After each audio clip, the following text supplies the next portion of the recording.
A little bit of context here. This is a gentleman who has joined my Discord to explain to me that the Battle Pass is actually good value. Says he's been going around to other CCs. It's good value. He's plugged it into the Brad's calculator here. I said instead of going around to the Discords, why don't we have a communication where we actually explain to me? Surprisingly, he agreed to it. Here we go.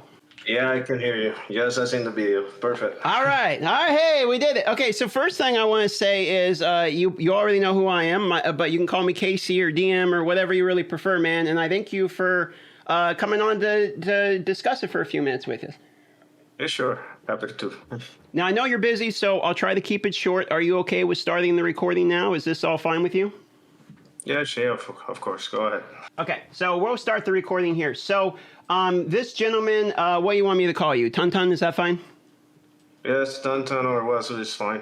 Okay, so we'll call you Tuntun here, and on the screen I'm going to pull up the Forge Pass so people can see it, and I'm going to share with you as well the screen here. Just one moment. I'll go ahead and put on my camera for you so you can see what we're looking at as well. Okay, so we're going to pull up the Forge Pass, and we're going to have a little bit of a a little bit of a debate here with Tuntun. First and foremost, let's get on the same level so that the audience all knows our experience with the game. They know how much money I've spent. Have you spent a decent amount of money on this game as well? I think close to your amount. How much? I can share my... Close to your amount. Okay. I've been playing close to 1 year and 3-4 months. Perfectly fine. I'll take your word for it. So currently the debate is going around the community whether or not this gold pass, and I'm sure you're referring to strictly the $20 gold pass. I don't think anyone's really arguing to spend the $40, correct? Just to be fair? All right. Okay, it makes correct. no sense. It makes no sense because you're going to get the levels anyway because you buy the gold pass, you're going to get the weekly challenge. Now, can you give me a quick approximation? I know you got about 10 minutes here. Can you give me your approximation as to why you believe people are incorrect about the value of this pass? I'll counter some of those points. You can counter my points, and we'll meet in the middle. Okay, so straight off, just the value of the XP should be fair enough. I calculated the value of the XP and the silver to be around $40. Just based on that, I'm getting 2 times the value of the investment. And this table that you're showing now, turn here.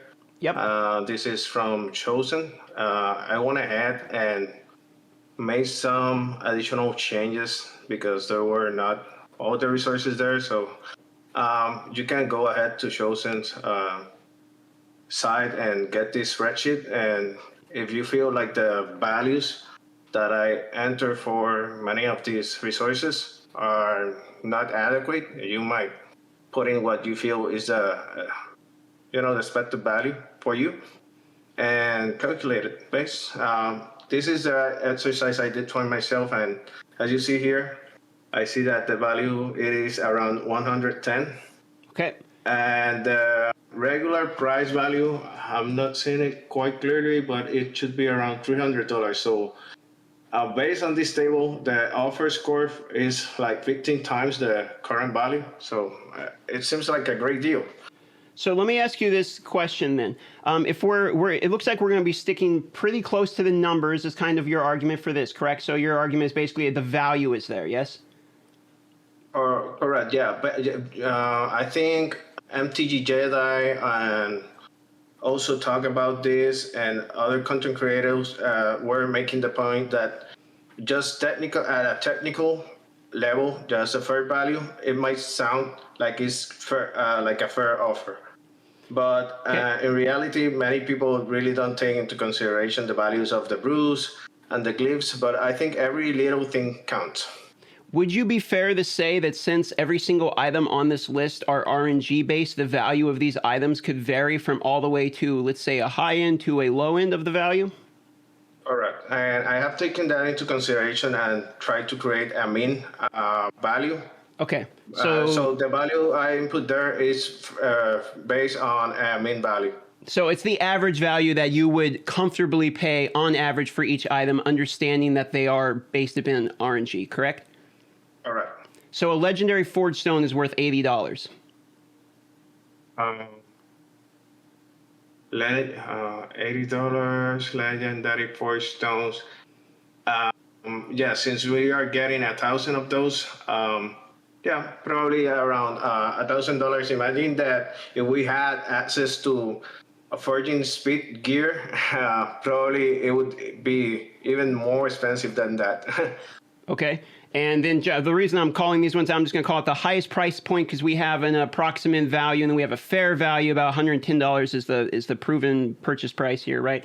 So I'm going to point out the higher one. So the 1,000 forge stones in this would be worth $80 to you, and the 6 legendary pieces of gear that would be, for instance, at the end here that you get at the end here, these are worth $49.98 for these. You would pay $50 for this set of gear, correct? Yeah, if you go into the current offers, I think they have a speed gear right now, and those top end Lego pieces. Oh, they took it down already. Yeah, it might not, but I know what you're going. I know where you're. We understand. Yeah. So those high end pieces usually go for $50 the 6 pieces, and they are totally random, and people pay for those. And Hey Hayden's made a very good point that if you are like in a very late end game stage, you probably want to buy these packages instead of just buying the energy packs, because you'll be saving a lot of time to do other things. Okay, the time aspect I could understand. Do you think that any of your opinion on the pricing of these items are based upon anchoring? And if you don't understand the concept of anchoring, I'm welcome to explain that one for you. Anchoring? So anchoring is essentially, let's say they put out a price that's really high for something, or there's forced obscurity. So let's say like legendary chaos orbs, they're really rare, right? So because they're rare, they're worth more money, for instance, okay? Yes, Whereas yes. anchoring is like they'll put something out for like $100 and then like, oh, just kidding, it's not 100, we're going to sell it for 20. Do you believe there's any of that could be in your valuations of these numbers? Yeah, of course. Yeah, it is. Okay, so that's a fair admission. So the one other thing that I wanted to ask too is your opinion of this is that people don't like it because there's no dopamine in it. Like there's no excitement in it, correct? Like I'm one of those. I'm always with you. Like I'm always citing. I think I love your content because you make very fair points, very honest, very different from everybody else. And yes, I think the dopamine aspect is very important in this kind of game, gacha games. I love opening charts. I love opening Lego pieces and having the excitement of getting that powerhouse. So I think the expectation based on the battle pass before was that everybody was expecting to get a Lego, a good legendary champion at the end of the pass. Yeah, I think a lot of people were expecting that. I think here's where I'm gonna. So I understand your opinion. You've encapsulated it quite nicely and explained your opinion. It's basically based upon the numbers, and I'll give you my counter to that point, which is that let's say you are. Let's just say I'm not even going to debate the numbers. Let's say you're correct. Okay, let's say I grant all of that. You're right about it. It's factually worth the $20, which maybe it could be. For me, my argument would be this. As somebody who's looking at the game not as an investment, I'm not looking at the game like I'm putting money into stocks. I'm looking at it like I am attempting to have fun and enjoyment out of the game. There is not a single thing that I actually want on this entire pass that's going to make me want to pull the trigger as a user. So that's basically telling the audience their target market is so specific. It's only users like yourself who are willing to look at this, calculate out the entire thing,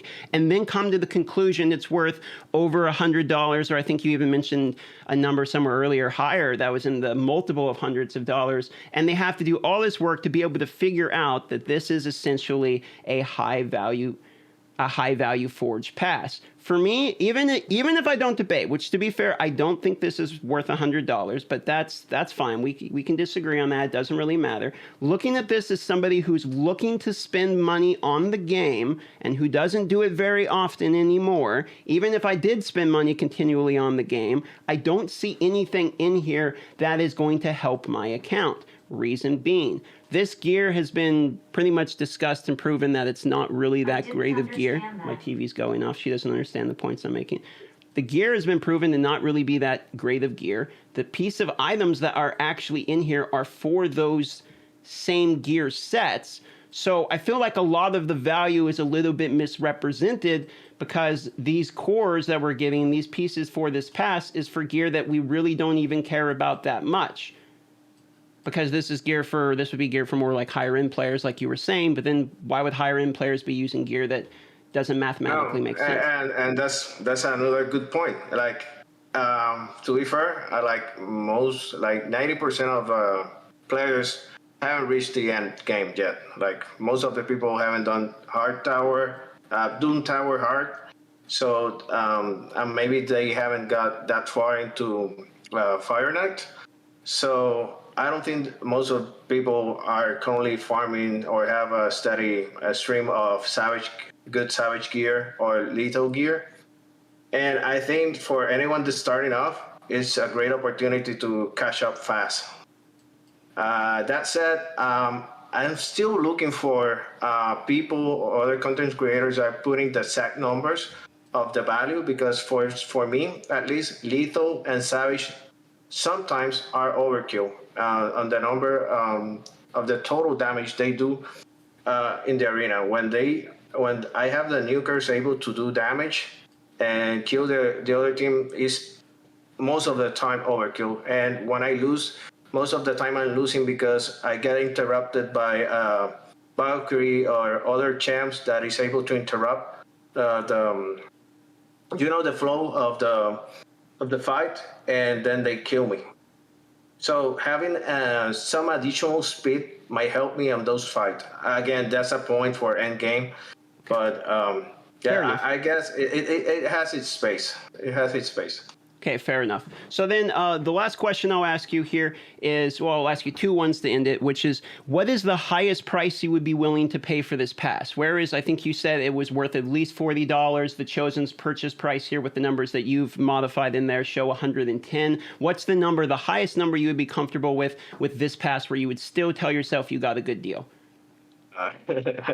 I would pay $5, to be honest. How much? $5. $5? I'm always looking for something that's very cheap. So I'm always cheering for anyone that says, we should get more out of this. I think this is a good pricing. I think they do have to change the rewards that are given with the extra levels. Like, give us some skins, give us some avatars, give us some additional feature other than unlocking the levels. They are extremely easy to unlock. Okay, so you heard it from him. You would like to see some more stuff in the past. However, you think the value is there. Fair points. And so as the last point, do you think if they didn't make a lot of money on this, they would make it better? I hope so. There you go. Ladies and gentlemen, Ton, thanks for coming on. Thanks for explaining your point of view. And I know you got to get going, so I'll let you go. But you have a wonderful day, all right, my friend? Appreciate it. Thank you. Bye-bye now. Bye.